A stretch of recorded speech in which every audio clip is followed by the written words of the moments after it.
حضور اکرم صلی اللہ علیہ وسلم سے کسی نے پوچھا یا رسول اللہ ماں باپ اگر دنیا میں نہ رہیں مگر ان کے ساتھ حسن سلوک کرے تو ان کے لیے ان کے ساتھ حسن سلوک کیسے کیا جائے؟ پیارے حبیب صلی اللہ علیہ وسلم نے فرمایا ان کے رشتہ داروں کے ساتھ حسن سلوک کرو، ان کے رشتہ داروں کے ساتھ حسن سلوک کرو۔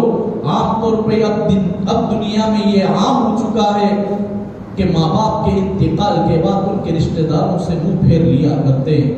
چچا سے ہمارا کیا لین دین، تایا سے ہمارا کیا لین دین، ہمارے پھوپھو اور خالہ سے ہمارا کیا دینا لینا، ہم ان سے جدا ہو جاتے ہیں، ہم ہماری اپنی دیکھ لیتے ہیں۔ یاد رکھو حضور اکرم صلی اللہ علیہ وسلم نے فرمایا بہترین صدقہ اپنے مال کا اپنے والدین پر خرچ کرنا۔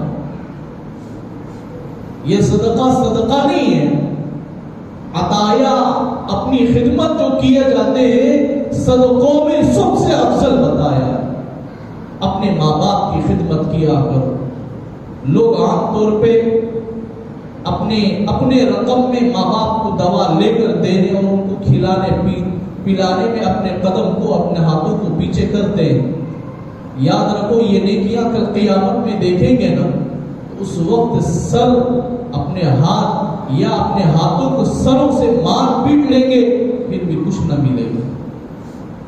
پوری زندگی باہر دھوپ میں بارش میں مر کر اپنے اولادوں کے لیے کرتا ہے، سب کچھ کر بیٹھتا ہے، مگر وہی اولاد جب جوان ہو جائے، ماں باپ بوڑھے ہو جائے، وہ رقم میں کچھ حصہ بھی اپنی اولاد کے لیے استعمال، اپنے ماں باپ کے لیے استعمال کرنے میں جھجکتا ہے۔